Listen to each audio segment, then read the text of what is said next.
इस साल पितृपक्ष 29 सितंबर दिन शुक्रवार से प्रारंभ हो रहे हैं।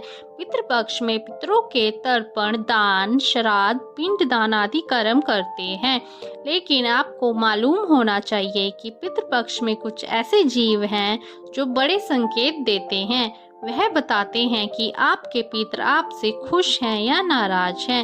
इतना ही नहीं, यदि वह जीव आपके हाथ का दिया खाना खा लेते हैं तो समझ जाइए कि आपकी किस्मत चमकने वाली है। पितृपक्ष के समय कौवे की प्रतीक्षा उन सभी लोगों की होती है जो अपने पितरों का श्राद्ध करते हैं। कौवा जब भी आता है तो वह पितरों से जुड़े संकेत देता है। यदि आपने अपने पितरों के लिए भोजन का अंश निकाला है और वह उसे खा लेते हैं तो समझ लीजिए कि वह भोजन आपके पितरों को प्राप्त हो गया है। उससे वह प्रसन्न और तृप्त हो जाते हैं और वह आपकी उन्नति, खुशहाली, वंश और धन में वृद्धि का आशीर्वाद देते हैं। यदि कौवा आपके दिए गए भोजन को नहीं खाता है तो वह अन्य पितरों को प्राप्त नहीं होता है।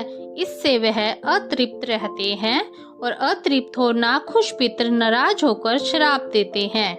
हिंदू धर्म में गाय एक पवित्र और पूजनीय जीव है। धार्मिक मान्यताओं के अनुसार गाय में देवों का वास होता है।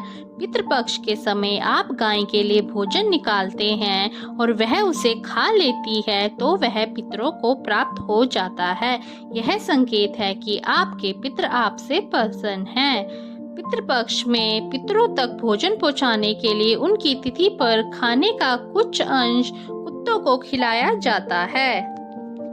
इससे पितरों की आत्मा तृप्त होती है और वह अपने वंश को खुशहाली का आशीर्वाद देते हैं।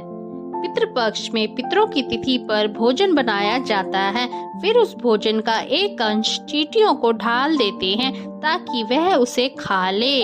चींटियों के माध्यम से वह भोजन पितर प्राप्त करके तृप्त होते हैं। यदि वह जीव आपके दिए गए भोजन को ग्रहण नहीं करते हैं तो यह पितरों के अतृप्त रहने का संकेत होता है।